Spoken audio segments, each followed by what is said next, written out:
première question à Diana Sebar. Donc, quelle ambition en France et en Europe pour l'IA? C'est vrai qu'au vu de votre casquette d'universitaire, on peut se demander comment les universités françaises contribuent à cette ambition. Et finalement, dans ce champ aussi concurrentiel qu'est l'IA, comment est-ce que les universités permettent ou non à la France de sortir un peu par le haut? Merci. Et merci tout d'abord à M. Villani pour cette conférence. C'est assez émouvant pour moi aussi d'être là avec vous parce que j'ai contribué à l'aventure 3IA Côte d'Azur depuis le début en 2018.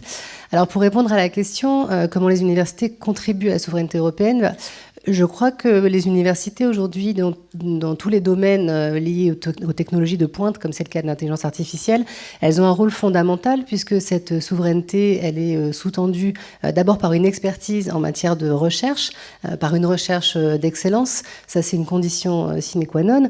Et puis les universités, aujourd'hui, elles sont en position de pilote sur des territoires et elles vont, avec leurs partenaires qui sont aussi les entreprises, les organismes de recherche, les collectivités, elles vont aller décrocher des labels assez prestigieux. Alors ici, sur la Côte d'Azur, on a la chance d'avoir un IDEX, donc c'est une initiative d'excellence que seuls 9 sites universitaires en France ont pu décrocher et conserver. Et puis, plus récemment, nous avons obtenu donc, le label 3IA, donc avec la création en 2019 du 3IA Côte d'Azur, qu'on est allé là aussi chercher avec les entreprises, avec les collectivités, la Technopole de Sophia Antipolis. On a vraiment un terreau très fertile, en plus d'avoir des chercheurs d'excellence. Et ça permet à des universités de structurer, de fédérer des compétences sur un territoire pour le rendre plus visible au niveau national, mais aussi au niveau international. Donc les universités, elles ont vraiment ce rôle de jouer, j'ai envie de dire, c'est un peu la pierre angulaire qui va mettre ensemble les acteurs de toute la chaîne de valeur, qui va de la recherche fondamentale en passant par la formation pour aller jusqu'à l'innovation.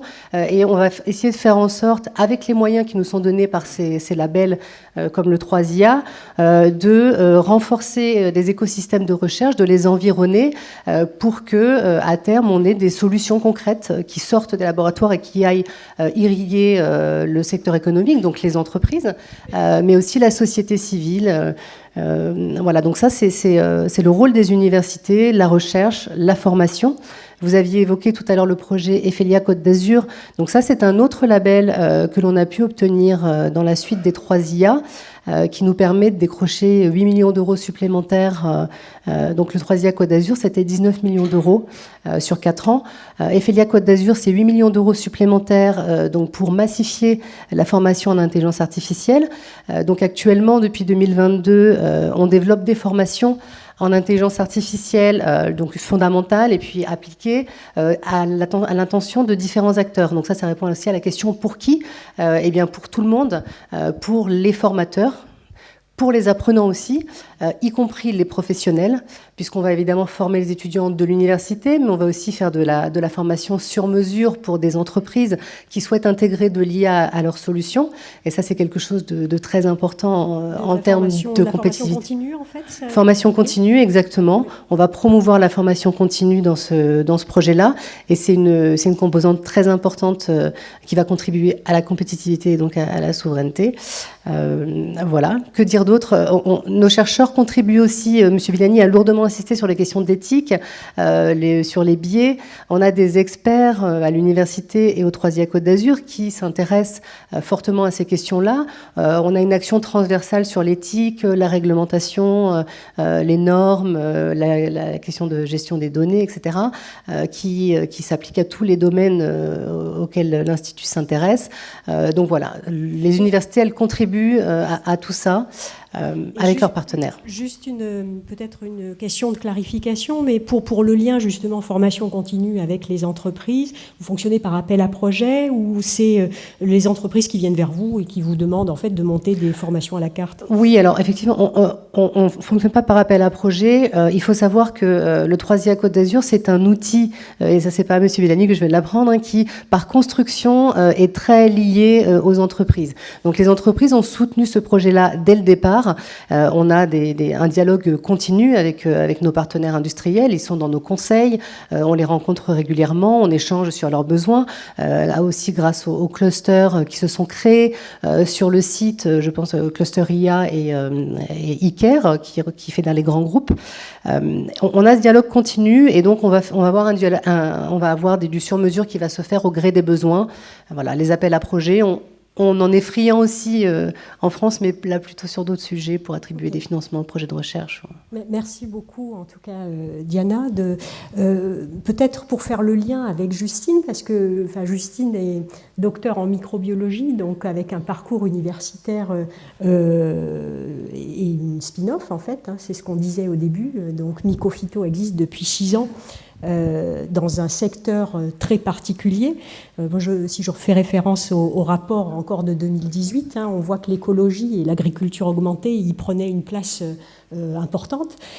Donc c'est vrai que vous, en tant que jeune pousse, si on repart sur la question chapeau de quelle ambition finalement pour la France et pour l'Europe, en tant que jeune pousse, tout simplement, comment vous avez expérimenté cet écosystème français existant en matière d'IA ? Si on parle d'ambition en France, est-ce qu'on est à la hauteur des besoins d'une entreprise comme la vôtre ? Et si on n'est pas complètement, quelles sont les pistes possibles d'amélioration, vu votre parcours finalement ?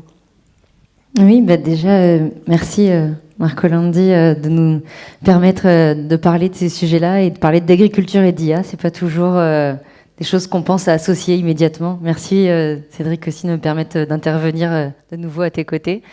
Oui, alors j'aimerais faire partie de ce beau millésime de 2018, mais nous on avait un peu d'avance. On a été créé en octobre 2017, Mycophyto.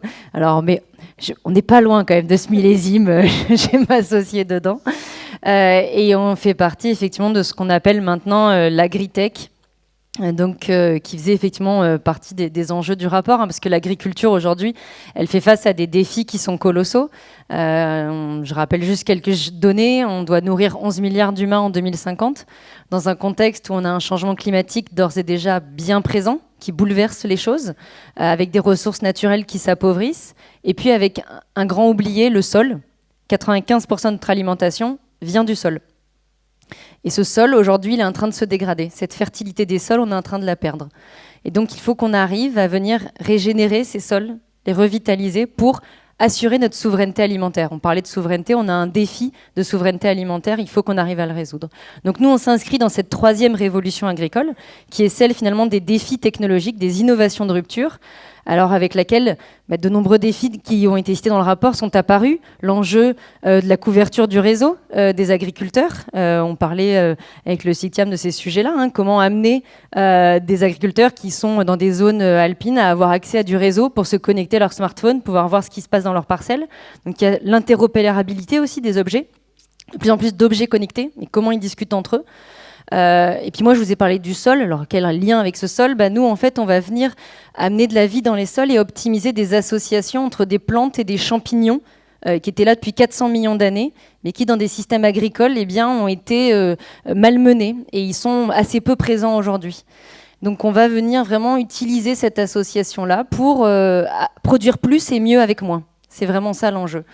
Et donc, que vient faire l'IA là-dedans, finalement ? C'est simple, c'est pour diagnostiquer, mesurer et déployer. C'est pas le tout d'avoir un concept biologique. Il faut qu'on puisse diagnostiquer les sols. On a parlé de diagnostic en santé humaine, en santé des sols aussi. On doit pouvoir diagnostiquer quel est l'état de mon sol à ce moment-là. Qu'est-ce que je peux apporter dans ce sol ? Est-ce que je dois apporter quelque chose ou pas ? Donc nous, on vient diagnostiquer un état pour amener une solution adaptée. On ne met pas les mêmes champignons partout. On n'a pas le goût du vin est différent selon où il a été produit. C'est pas juste dû au climat, c'est aussi à la vie des sols qui n'est pas la même partout. Donc nous, on amène des solutions adaptées après avoir diagnostiqué, puis il faut mesurer, parce que 30% d'augmentation de rendement, c'est très important, mais ça ne se voit pas à l'œil nu. Donc il faut pouvoir le mesurer, le quantifier, et pour quantifier ça, pour mesurer ça, il faut tout un tas d'analyses, de données qui sont agglomérées. Et nous, on a la chance de faire partie de ce terreau fertile dont on parle sur ce territoire, effectivement, Monsieur le Président.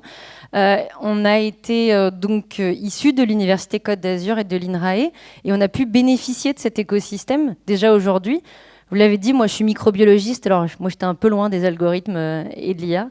Eh bien, on a pu s'entourer de chercheurs. On a aussi pu avoir une postdoctorante, d'ailleurs nous avons une femme postdoctorante, qui développe l'algorithme de prédiction pour savoir quels champignons mettre à quel endroit. On a été soutenu financièrement par l'université pour ce recrutement. Et puis, cet écosystème des universités nous permet cette interdisciplinarité qui est indispensable pour répondre à ces enjeux. L'enjeu agricole, il est tellement fort qu'on n'y répondra pas avec une seule question scientifique, mais avec tout un tas de solutions qui amènent de différentes disciplines. Grâce à l'IDEX, on peut avoir un accès aussi à des chercheurs basés à Sophia Antipolis, à Nice et à différents endroits qui arrivent à travailler avec nous. C'est des étudiants aussi. On a de nombreux étudiants qui maintenant peuvent travailler avec nous. Donc je dirais que l'université, elle est prioritaire dans ses enjeux de recherche, parce qu'il faut financer de la recherche fondamentale pour qu'on puisse nous innover derrière. Il faut d'abord générer de la connaissance et ensuite, il faut faire amorcer des innovations et tourner vers les entreprises, les jeunes comme les plus grandes, pour arriver à ce que des étudiants se disent « Tiens, qu'est-ce que je fais avec mes connaissances ? Pourquoi pas créer une entreprise ? Et pourquoi pas y aller, se lancer ?» Et quand on l'a créée, cette entreprise, après, il faut qu'elle se déploie, il faut qu'elle puisse accélérer. Nous, on a une ambition internationale.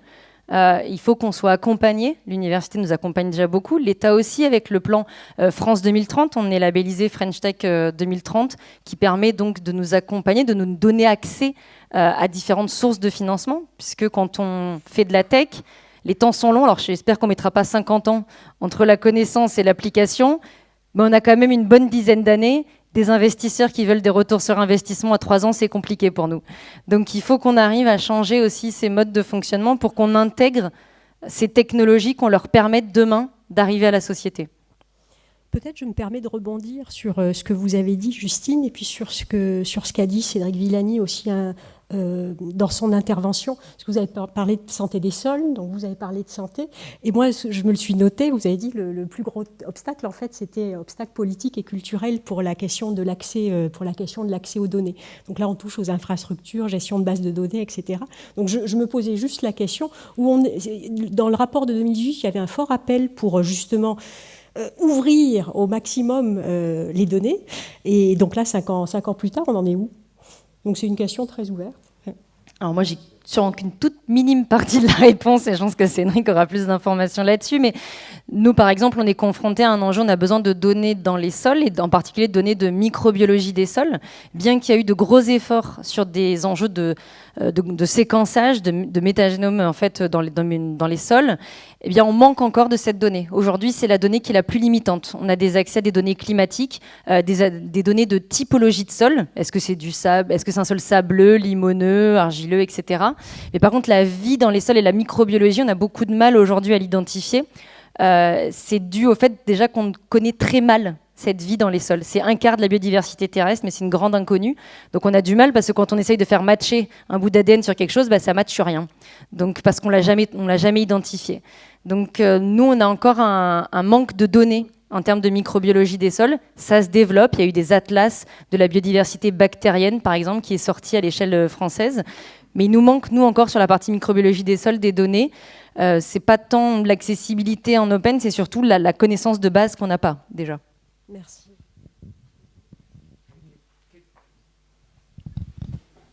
Quelques mots, oui.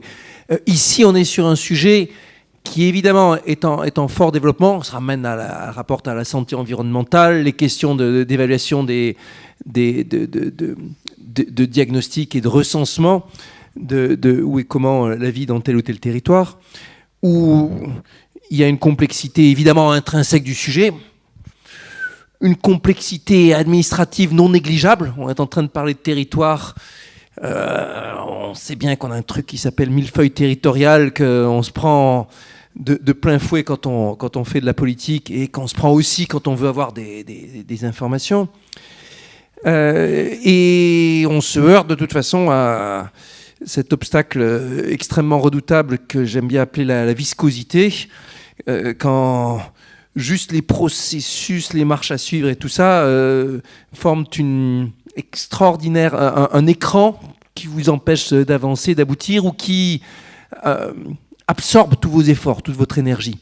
Maintenant, quand je pense ces politiques, la question de la santé est plus politique, bien plus politique que la question des sols. Alors si, sur la question des sols, la question très politique qui est pesticides, etc., qui est un grand sujet pour lequel il y a un consensus des spécialistes de biodiversité, des gens du Muséum d'histoire naturelle, qui vous disent, si vous voulez éviter la catastrophe, juste arrêtez les pesticides. Arrêtez. Bon. Mais vous avez des gens qui sont payés à longueur de journée pour balancer le message, pour dire que l'humanité va crever si on continue pas les pesticides, etc. Donc là, il y a un sujet qui est politique par rapport à la défense d'intérêts. Maintenant, en matière de santé, c'est plus compliqué, la question politique, parce que qui dit santé dit des choses qui viennent très directement nous impressionner, nous impacter, nous toucher. Les données de santé, c'est un sous-secteur spécifique par rapport aux données. Celui-ci est très dur, surréglementé, avec plein de mécanismes. Je vais vous donner, par exemple, on l'a vu de plein fouet quand sont arrivées les questions liées au Covid. Et en particulier, vous vous souvenez, il n'y a pas si longtemps, quand on avait le grand débat sur les données de santé pour les appareils de reconnaissance automatique de possibilités de transmission. Stop Covid, tous anti-Covid, ce que vous voulez. Bon. Les applications sur le smartphone, en Bluetooth, regardez, etc. Ça s'est fait dans un contexte extrêmement difficile. C'était légitime d'essayer. Après, on a vu que c'était un outil très peu efficace, voire pas efficace du tout pour juguler l'épidémie. C'était peut-être un outil d'information intéressant, mais enfin, il y avait le moment où il y avait toutes sortes de débats avec les informaticiens, les spécialistes d'informatique qui nous disaient, à nous, députés, ne faites pas ça, surtout développez pas ce truc-là parce qu'il y aura des problèmes de sécurité informatique, des employeurs qui vireront leurs employés pour ça, des problèmes graves et tout. Et puis, vous aviez un grand sujet de est-ce que ça va briser le secret médical, etc., etc. Et là, vous voyez ce que c'est, quand vous avez un vrai sujet qui est politique, culturel, dans un contexte où, le débat sur les données de santé en France est toujours inconsciemment, même si on ne s'en rend pas compte, regarde encore la trace du fichage ethnique dans les années 40, du temps de l'occupation, et ce qui a été un traumatisme encore plus côté allemand, ce qui fait d'ailleurs...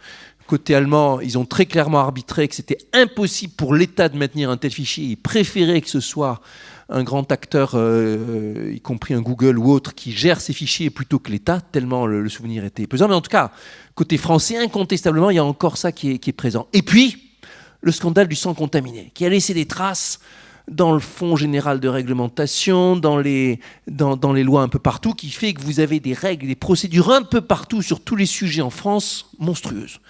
Et là, on l'a vu.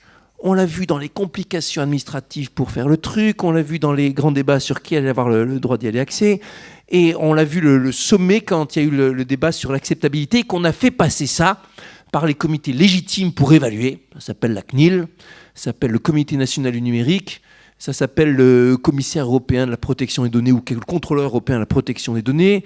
Ça s'appelle le comité d'éthique qui avait été créé dans la folie du rapport 2008. Les 4 comités ont tous regardé le truc, ont déterminé que c'était OK, éthique, à condition qu'il y ait telle ou telle précaution, que les données soient réduites, soient détruites à tel moment, etc. C'est certainement, dans le monde entier, la procédure la plus baquée, la mieux encadrée, tout ce que vous voulez. Arrive le débat parlementaire. Et là, les parlementaires, sentant la pression, décident, OK, quand même, il y a quelque chose de délicat avec cet usage des données de santé, et on va créer un nouveau comité qui va être chargé d'examiner l'exploitation de ces données Stop Covid. Dans ce comité, on va mettre, t'en souviens Jean-Michel, tu y étais peut-être même. Ouais, voilà, tu y étais. Et dans ce comité, on va mettre des parlementaires, on va mettre des experts, et ci et ça. Et là, vous voyez... la défiance extraordinaire qui régnait et qui est un sujet éminemment politique. Sujet politique aussi quand le gouvernement recule devant l'obstacle quand il s'agit de simplifier les procédures d'accès et d'en transférer une partie des prérogatives de la CNIL aux équipes qui ont été chargées d'exploiter les données de santé du SNIRAM, c'est comme ça que ça s'appelle, les grandes bases de données du Système national de données de santé. Et ce qui fait qu'aujourd'hui, quand vous voulez interroger le Health Data Hub, comme tout le monde l'appelle en bon français. Il vous faut genre 10 mois avant de récupérer les données et de les tester sur votre modèle. Votre start-up, elle a le temps de crever rapidement en quelques cycles d'exploration. Surtout, les mêmes données, chaque nouvel usage que vous en faites, vous devez refaire une demande. Donc c'est un truc indémêlable. Et si là, la procédure est administrativement aussi compliquée, c'est parce qu'on a un sujet qui est éminemment politique. Je vous remercie en tout cas pour cet éclairage. Je me tourne vers Marco Landi, donc en tant que président de l'Institut Europia, on se demande un petit peu, voilà, au niveau européen, Marco, quel est votre point de vue sur le paysage actuel? Cédric Villani a posé 3 questions. Par qui, avec qui, pour qui? Moi, je voudrais répondre pour qui? Pour nous tous. Parce que l'intelligence artificielle est quelque chose qui n'est pas l'électricité, qui n'est pas les moteurs, est quelque chose qui changera d'une façon fondamentale nos vies. Mais nous, on se trouve aujourd'hui dans une situation qu'on parle et on discute d'une intelligence artificielle qui nous vient de l'étranger. On parlait de Gemini. Et chaque jour, il y a quelque chose de nouveau, d'intéressant, magnifique. Gemini, je l'ai regardé, c'est quelque chose d'impressionnant. Mais j'ai vu que Baidu en Chine, il ne restait pas avec les mains dans les mains. Il commence et continue à injecter de nouvelles applications. Quand, avec mon ami José Amendola, en 2018, après notre voyage au Canada, on a décidé de créer une association, on l'appelait Institut Europia. On l'appelait Francia ou Italia. Ouais, Italia serait quand même bien. Il y a l'intelligence artificielle dedans. Mais pourquoi? Parce qu'on avait bien compris qu'il fallait aller vers le grand public et chercher de faire comprendre les enjeux de l'intelligence artificielle. Et c'est la raison pour laquelle Europia, il ne fait pas que ça en France, en Italie. Nous, on va à Luxembourg, on va à Bruxelles.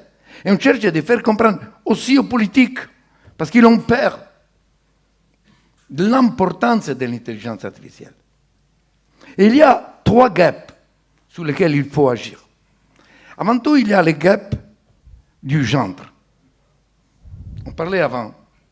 On n'a que 9% des femmes qui sont dans les nouvelles technologies. Sera un problème culturel, sera n'importe quoi, mais il y a un problème. Et c'est la raison pour laquelle nous, on a créé la maison de l'intelligence artificielle, que c'est un grand exemple à partir de nos étudiants du collège, pour faire comprendre, particulièrement aux filles, l'importance de l'intelligence artificielle, de se donner à ces études. Parce qu'on parlait des biais, mais s'ils ne sont pas faits aussi pour les hommes et pour les femmes, il y aura des biais. Il y a un autre gap, et c'est le gap entre la montée en puissance de la technologie et l'adaptation de cette technologie dans les entreprises. Et malheureusement, je vois que ces gaps augmentent. Et c'est là que le rôle de la formation est absolument important. Et c'est là qu'avec la Chambre de commerce, la CASA, avec les départements, nous on cherche vraiment, à partir de notre département, de donner un exemple. On a fait venir récemment aussi des grands investisseurs pour faire comprendre ce qu'on a dans notre département. On a fait, merci à la Maison de l'IA et à la Chambre de commerce, une cartographie des entreprises qui sont dans l'intelligence artificielle. 160. Mais c'est incroyable. Moi, je n'avais ni même pas imaginé ça. Mais il faut les aider. Il faut les supporter. Il faut lui donner surtout les talents. Et là, je regarde Diana, parce que ça, c'est un rôle que je vois fondamental. Parce que si on n'a pas les talents, on ne sera jamais capable. Et ça, c'est le troisième gap que je vois. Créer les talents de demain. Et pour finir, c'est à nous tous de prendre conscience de l'importance de l'intelligence artificielle et d'agir. Et je vois que quand même en France, on commence finalement à comprendre ce message que nous, à partir de 2018, avons donné. Il nous faut un grand plan pour l'intelligence artificielle au niveau Europe. Et quand je dis plan pour l'intelligence artificielle, je ne parle pas que des algorithmes. Il faut les mettre dans des silicium. Il faut parler du cloud. Il faut parler de l'IoT. Il faut parler du quantum computer. Et si l'Europe ne se donne pas cette possibilité d'avoir une compétence dans ce secteur-là, l'autre gap qui va nous tuer, il va nous faire devenir une colonie, va à monter de plus en plus. Mais soyons positifs. Je vois que aussi les politiques.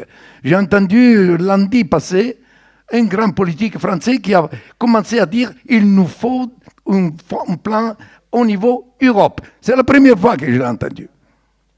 Un politique, mais je ne vais pas faire les noms. Mais pour la première fois, je l'ai entendu. Et je vois aussi que des grands investisseurs, comme Niel, comme Saad, ils ont commencé à comprendre cette importance. Bon, il faut les supporter, il faut les aider, mais la mission, c'est à nous tous. Ne pensons pas que ce sont les autres qui vont aller faire. Surtout, je vois qu'il y a beaucoup de jeunes aujourd'hui, et ça, il me fait plaisir, et c'est à vous que je laisse ces messages. À vous d'agir, à vous de prendre dans vos mains votre destin. Merci.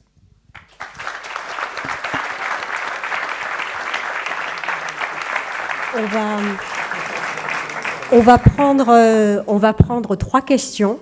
On n'ira pas au-delà pour des raisons de temps. Donc, si vous avez des questions, n'hésitez pas. Et merci de vous présenter en la posant.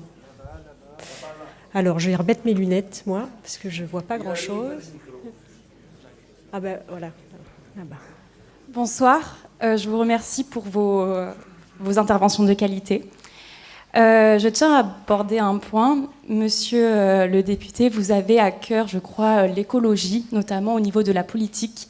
Nous avons aussi Monsieur le Président Ginesy, qui met en place la politique du Green Deal, et c'est un projet majeur dans votre politique. Je voudrais savoir, l'intelligence artificielle est considérée comme un outil vraiment énergivore. Comment et que pensez-vous d'une résolution entre intelligence artificielle et écologie? Merci. À toi. On prend les 3 questions, peut-être. Ok. Alors, 3 questions. Une autre question. Merci pour votre question, mademoiselle.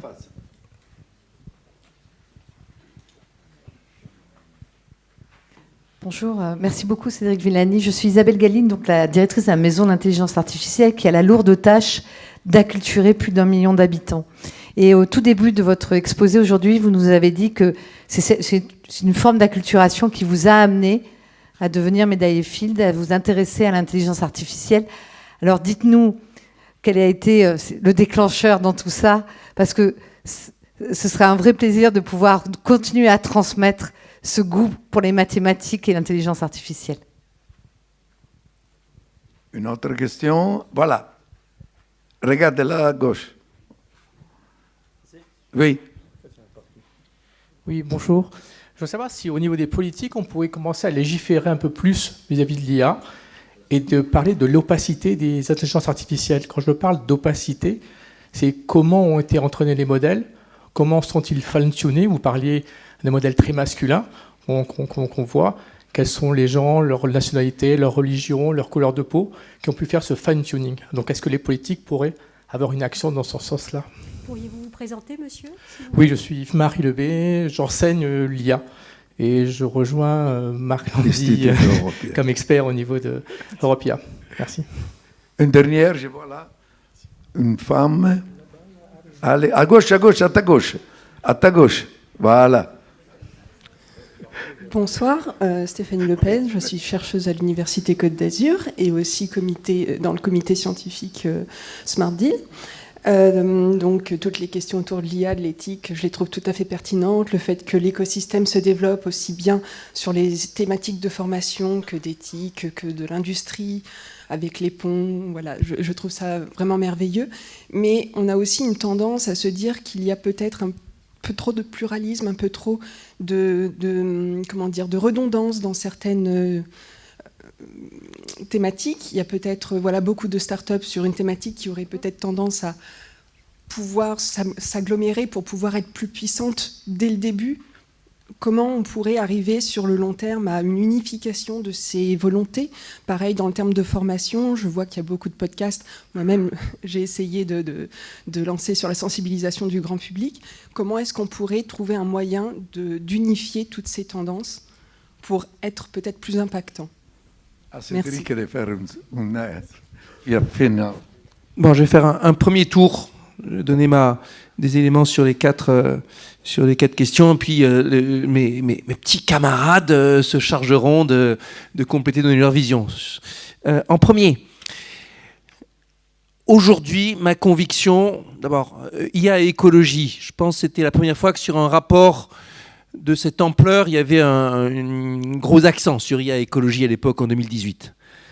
5 ans après, le bilan est très mitigé. Je veux dire, c'est un secteur dans lequel des développements de qualité existent, voire de grande qualité, mais si on regarde l'ampleur de ce que ça représente et qu'on le compare à l'ampleur des problèmes qui sont face à nous, c'est très peu.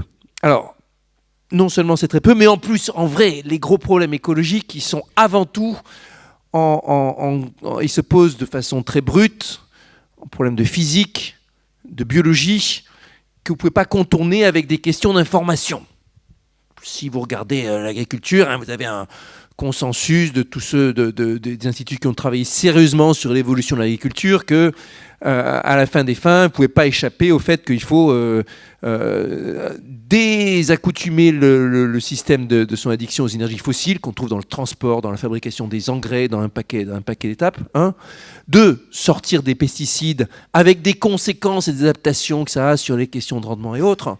3, revoir les mode de consommation. Personne ne sait vous faire de plan durable pour la planète sans changement de mode d'alimentation sur l'ensemble de l'humanité, avec en particulier un régime davantage basé sur des végétaux pour des questions de rendement, pour des questions d'éthique, pour plein de choses.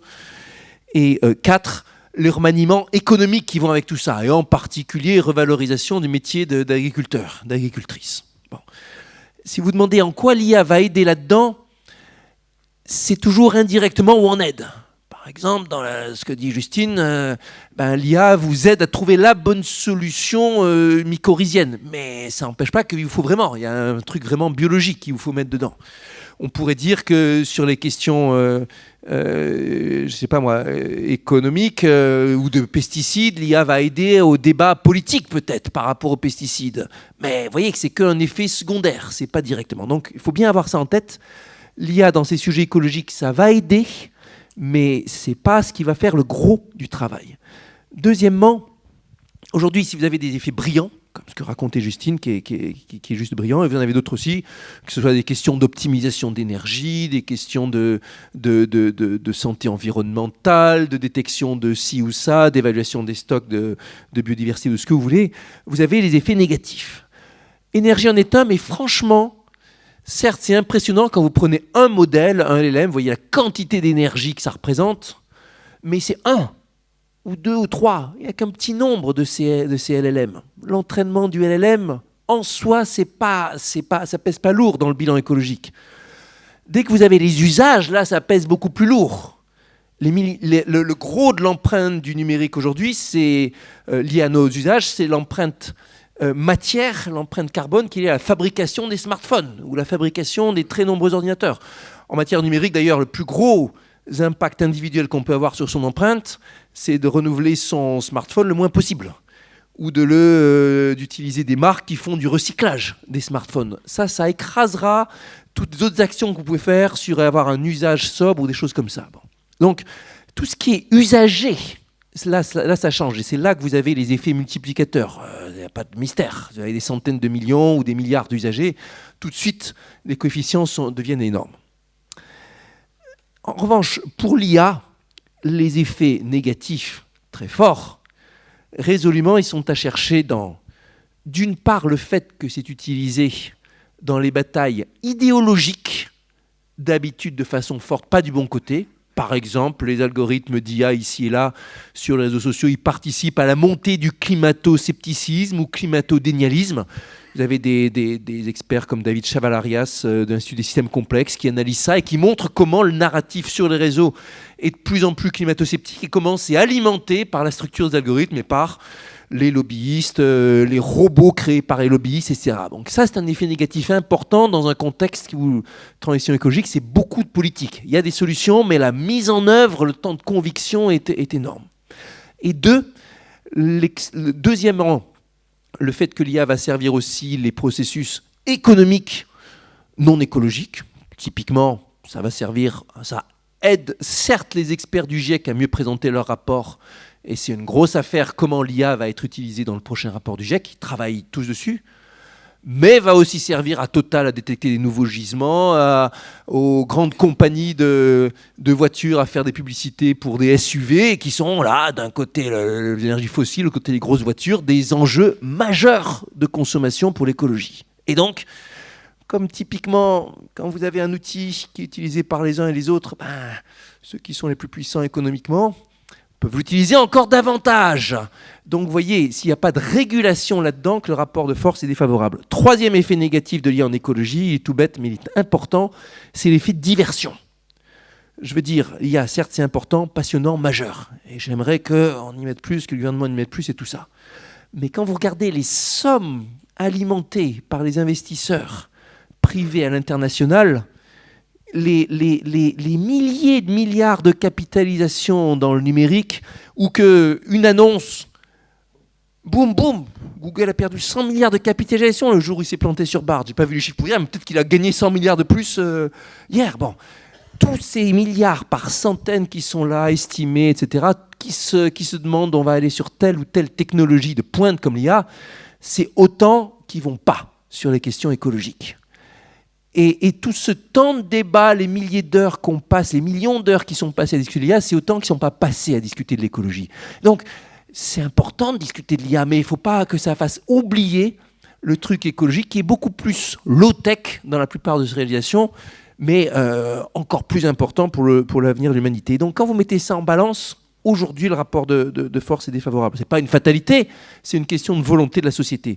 Je suis trop bavard, désolé. Deuxièmement, il n'y a pas eu de vrai déclencheur pour moi sur les questions mathématiques et scientifiques. Et d'un côté, je suis désolé de le dire, parce qu'il y a plein de monde qui me demande ça a été quoi le déclic, quand est-ce que tu as su que tu allais devenir mathématicien? Lui, non. S'il y a eu un déclic, ça a été lent, c'était mes cours de 3e et de seconde, où j'avais des profs qui certes ne suivaient pas le programme, mais qui étaient super enthousiastes et qui partageaient leur passion très bien. Ou la thèse, c'est un moment déclenchant, fondateur pour les scientifiques, mais il n'y a pas eu de moment. Alors, d'un autre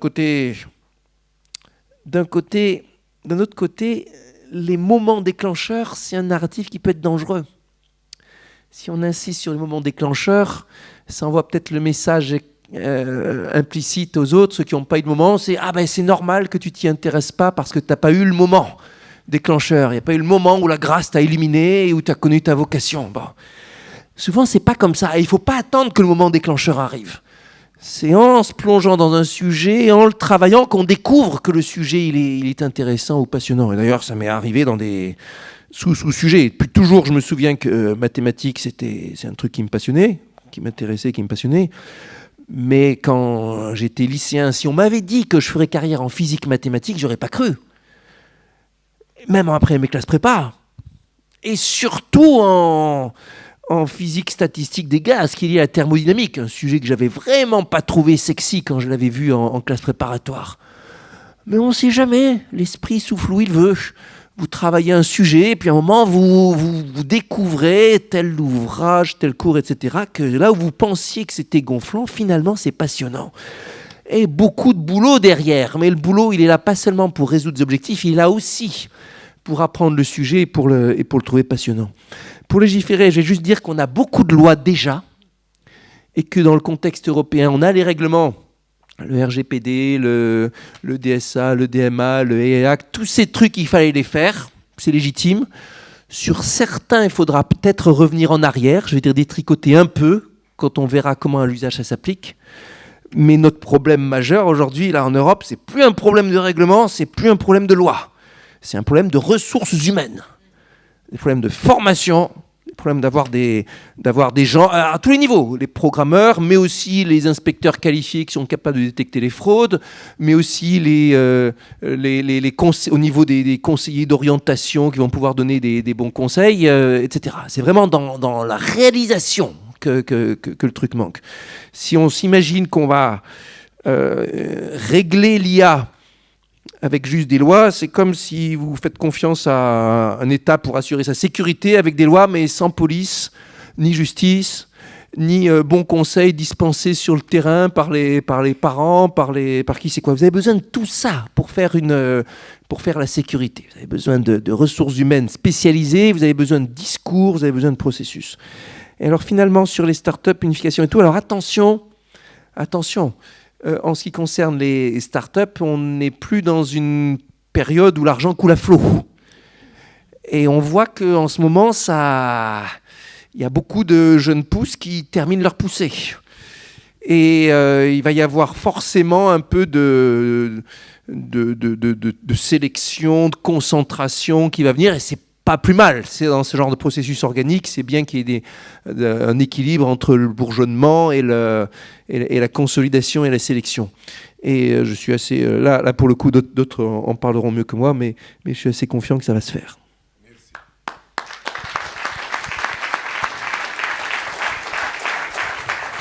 Bon, on termine là, je dirais. Je voudrais seulement vous dire que ça, c'est la dernière conférence de l'année 2023. Je suis très contente d'avoir vu Cédric Villani avec nous. On est en train de préparer avec nos partenaires, les ICTIAM, la MIA, la CCI et la CASA, les nouveaux plans de 2024. Et j'ai le plaisir que le président de l'université aussi sera avec nous pour bien préparer tout ça. Merci beaucoup et merci Cédric d'être là avec nous. Ah non.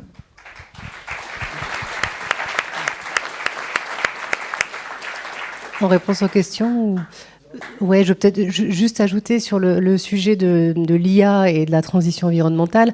Alors, je pense qu'effectivement, j'aurais pas une meilleure réponse que celle de M. Villani, mais je voulais juste ajouter que le sujet est très, là aussi, interdisciplinaire, encore une fois, très multiforme, très complexe. Et évidemment, dans les universités, et particulièrement à l'Université Côte d'Azur, c'est un sujet qui nous intéresse. On s'y attaque très fortement en essayant de mobiliser l'ensemble des chercheurs de toutes disciplines confondues sur ce sujet-là. On a des actions de diplomatie scientifique aussi. On a une délégation actuellement qui est à la COP, qui s'intéresse donc à tous ces sujets, qui va essayer de faire pression aussi, dialoguer avec les décideurs politiques pour que la science soit mieux intégrée dans les prises de décision. Et puis l'IA, effectivement, les questions d'IA frugale, je pense que collectivement, on n'est pas très bon. On essaye d'avancer, mais c'est un sujet complexe. Je voulais juste ajouter aussi que peut-être, en ce qui concerne l'agriculture, par exemple, il y a peut-être une vertu qu'a eu l'IA ou l'automatisation de façon générale, c'est justement d'attirer plus de femmes vers ces métiers, parce que ça a quand même permis à certaines femmes de reprendre l'exploitation agricole de leur père, par exemple, parce que avec une machine à traite, c'est plus facile de reprendre les choses. Donc ça, c'est peut-être une vertu qu'on peut reconnaître. Voilà. Et puis je pense que j'avais pas d'autres choses à ajouter. Très bien. Merci. Juste très, très rapidement, mais en tout cas sur le sujet de l'écologie, effectivement, il y a à un moment donné une action biologique, je suis d'accord. Malgré tout, ça permet d'amplifier cette action biologique quand très modestement, nous, juste avec notre application, on arrive à réduire des engrais azotés jusqu'à 70%, qui est quand même l'engrais majeur aujourd'hui, avec un enjeu énergétique derrière. Hein. Je rappelle qu'il faut du gaz pour faire de l'engrais azoté et carbone. Et quand on arrive à le réduire et qu'on peut le déployer à différents endroits, c'est parce que l'IA nous aide à le déployer. Donc c'est un amplificateur. Et sur le sujet des startups, effectivement, c'est une période qui n'est pas simple, qui rebat un peu les cartes. Mais je pense que l'enjeu des startups, c'est surtout de travailler ensemble, de comprendre ce que font les autres pour ne pas venir tout porter tout seul, tout développer. Donc de travailler dans des associations comme le Cluster IA, comme la Ferme Digitale, permet de connaître des startups. Nous, on utilise des technologies basées sur des jeux de neurones pour faire de l'analyse d'images optimisée en parcelles.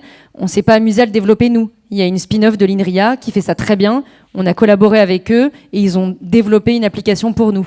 Donc je pense que les startups doivent comprendre mieux ce que les autres font pour travailler ensemble et ne pas se mettre à tout développer dans leur coin tout seul. Les fonds pour faire ça seraient colossaux et ça serait une perte de temps, je pense.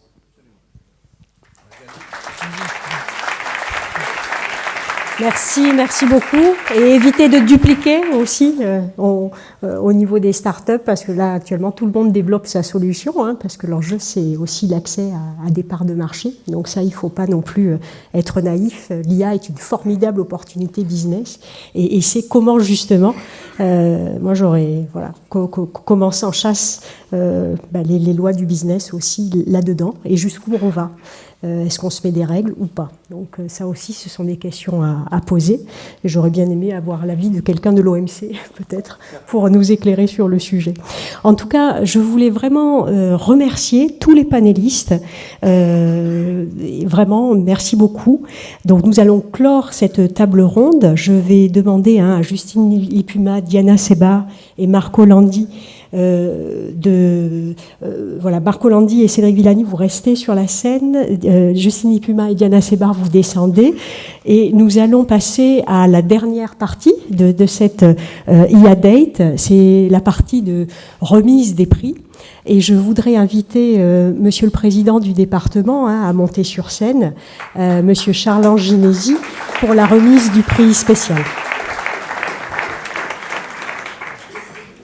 Bien, tout d'abord de vous dire combien je me suis régalé à vous entendre Cédric Villani dans son exposé, qui à la fois était un exposé dont le contenu était nourri, mais en même temps très enflammé, avec une autorité et une personnalité qu'il a exprimée avec beaucoup de talent dans son rapport, mais également en tant que parlementaire. Et lorsque je l'écoutais parler de réglementation, de législation, faut-il légiférer, ça m'a rappelé le moment où j'étais moi-même parlementaire, en saluant le député de la Loire qui est également parmi nous.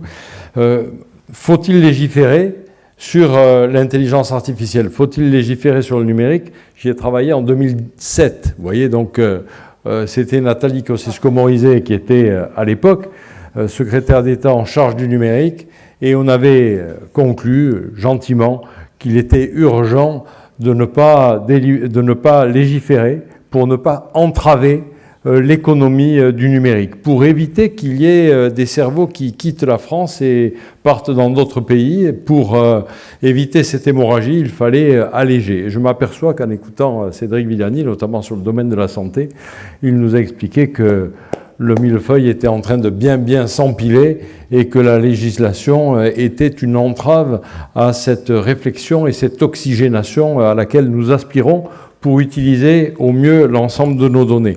J'ai beaucoup apprécié également ce que vous avez abordé avec l'intelligence artificielle qui nourrit une des politiques du département. On a été engagé sur le Smart Deal et le Green Deal est venu en même temps.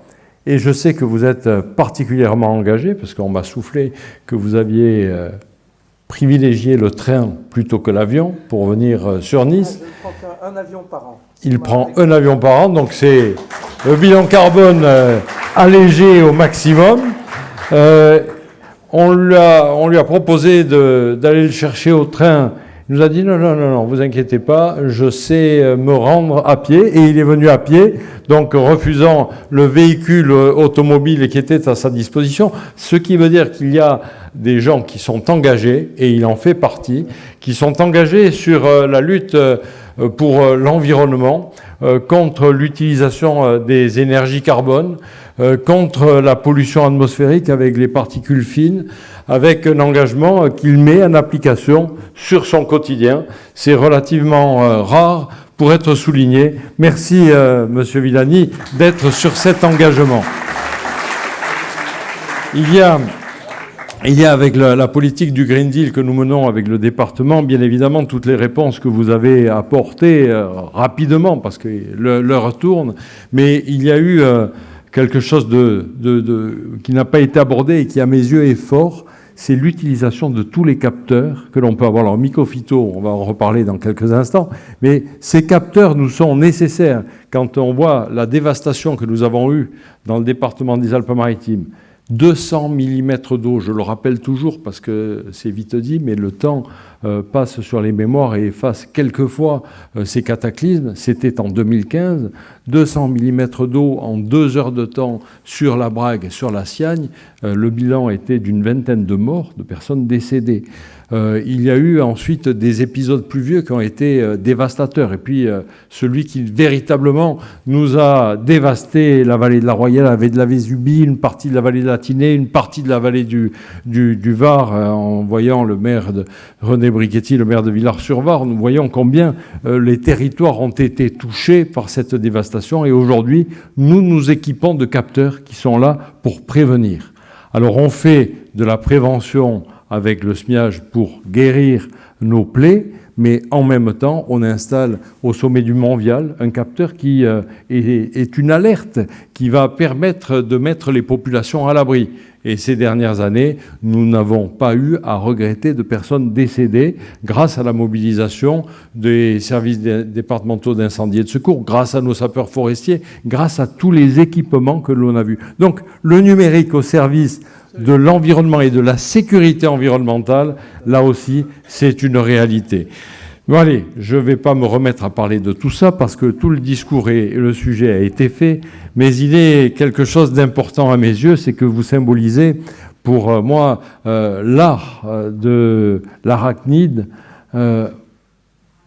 en symbolique.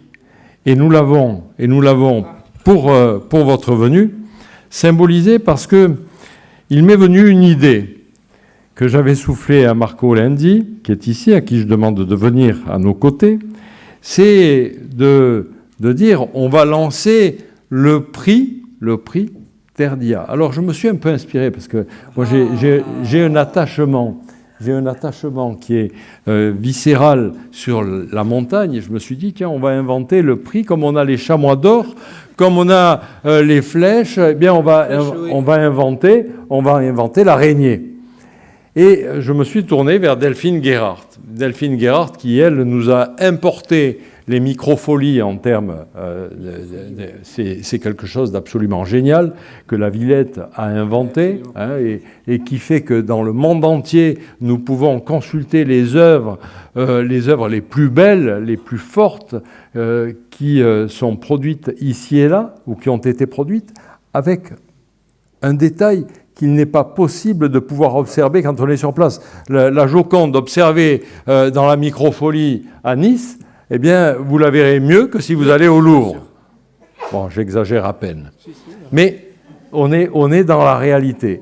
Et à partir de ce moment-là, Delphine m'a dit, mais moi, l'araignée, je vais vous en faire une, avec tout le matériel importé sur les microfolies, notamment les imprimantes 3D.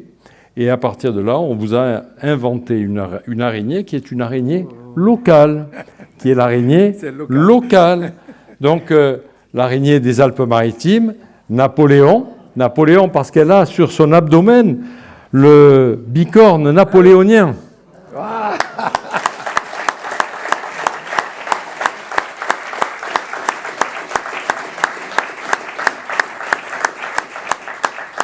Donc c'est une très très belle broche que vous récupérez et qui vous permettra de poursuivre votre collection parce que je sais qu'elle est importante. Merci de l'afficher immédiatement. C'est pour nous... bravo. L'autre, vous la mettez dans la... Elle est très belle. Est-ce que vous voulez que je vous aide? Bravo Delphine. Allez-y, président. Parfait, impeccable. Bravo, bravo. Et merci. Donc un grand plaisir que de vous avoir entendu, que de vous offrir cette araignée.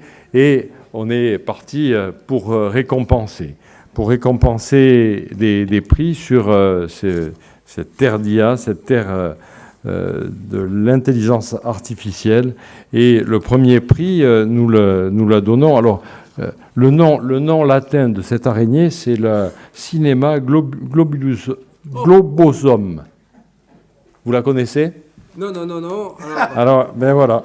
Cinema globosum. Alors, ça se compte par dizaines de mille, hein, les espèces d'araignées. L'une de mes grandes fiertés dans la vie, c'est un peu enfantin, mais il se trouve qu'il y a une araignée qui porte mon nom.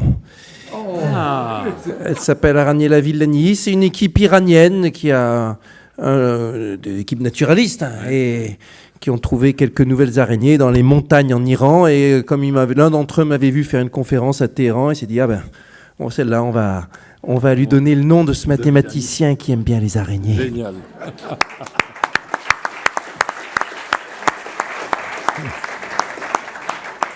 Bien, donc il y a le prix qui est remis à Justine de Mycophyto, qui est le prix entreprise.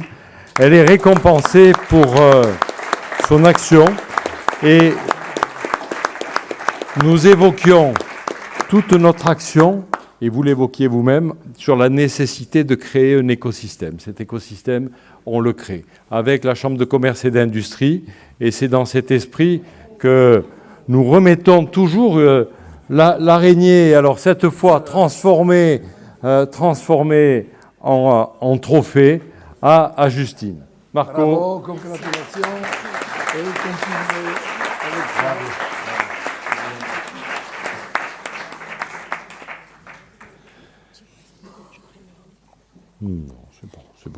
C'est bon, parce que je vais m'en sortir.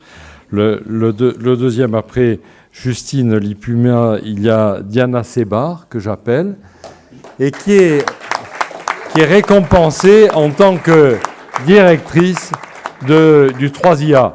Et là, je ne peux m'empêcher d'associer, bien évidemment, le travail que nous faisons avec l'Université Côte d'Azur, son président, qui n'est pas là ce soir avec nous, mais qui l'est par le cœur, et puis de vous dire que je trouve que l'IMRED, qui là aussi est un dérivé de ce qui peut se passer sur les Alpes-Maritimes, et est un laboratoire extraordinaire avec lequel nous travaillons. Donc c'est avec plaisir que je demande à Cédric Villani de vous remettre ce trophée.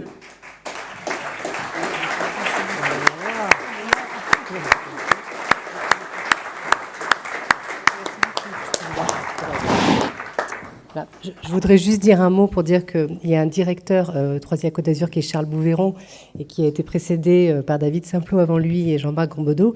Et moi, j'ai eu le plaisir effectivement de travailler avec eux depuis 2019. Donc merci beaucoup, ça me touche beaucoup. Et je le remettrai à l'ensemble de l'équipe. Donc David Simplot, Jean-Marc Gambodo, Monsieur Bouveron, autant de noms qui ont porté haut et fort le label 3IA que vous aviez initié avec cet appel à projet d'État. Et puis, je dirais que là, j'ai quelque part un peu d'explication à vous donner. C'est que je ne voudrais pas que ce soit considéré comme de l'entre-soi. Mais l'envie ce soir, pour le président que je suis du département, de récompenser celui avec lequel je mène cette aventure-là depuis 2018. Alors que nous avons tapé dans les mains. En 2018, il ne me connaissait pas, je ne le connaissais que très peu, de nom, et je lui ai parlé du Newton. Le Newton, c'était l'appareil, quand j'étais jeune, et quand il était aux affaires chez Apple, qu'il avait inventé. Parce que Marco Lindi a été directeur chez Apple, quand ça ne se passait pas très bien pour Apple, et il a remonté cette boutique, et ensuite il est parti dans des fonctions de directeur pour Texas, sur le rivage méditerranéen, c'est là qu'il est resté ici. Et depuis 5 ans, Marco, je tiens à te dire combien je te suis reconnaissant de t'impliquer pour la création de cet écosystème et d'aller chercher les plus belles personnalités pour animer nos IA Dates. Donc le prix du président sur Alpes-Maritimes, Terre numérique, je te le remets volontiers avec Cédric Villani.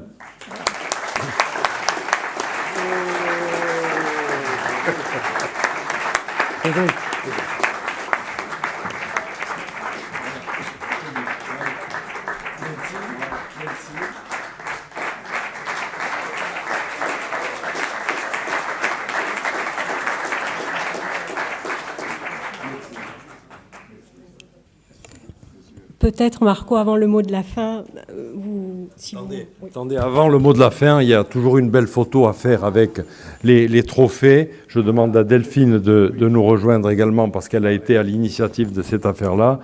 À José Amendola qui compte parmi ces personnalités, à David Konomniki de bien vouloir venir également et à notre directeur général des services de venir, ainsi que Madame la directrice de la MIA.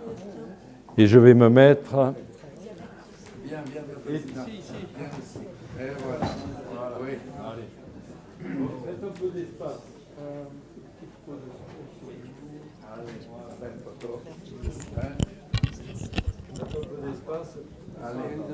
On va s'organiser.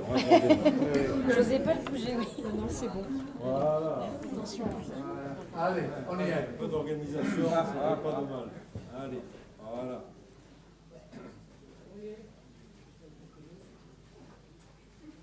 Et voilà. Parfait. Merci.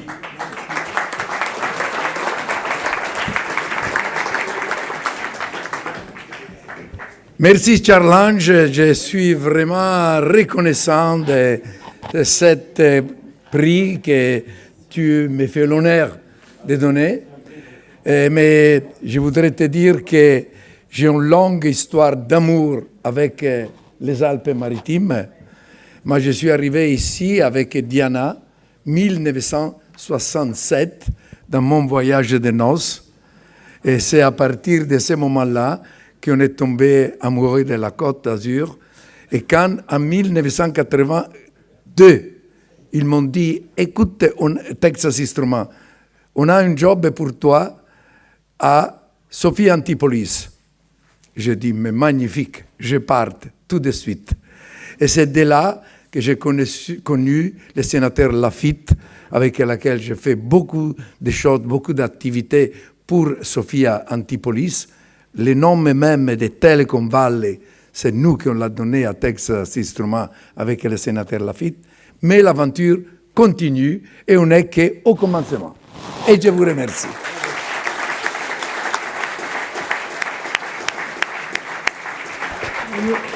Nous allons clôturer cette IA Date. Eh bien, écoutez, il ne me reste plus qu'à vous remercier vraiment de votre présence et j'espère que vous sortirez. Donc voilà, par qui, pour qui, au nom de qui. Je pense que ces trois expressions doivent résonner en nous.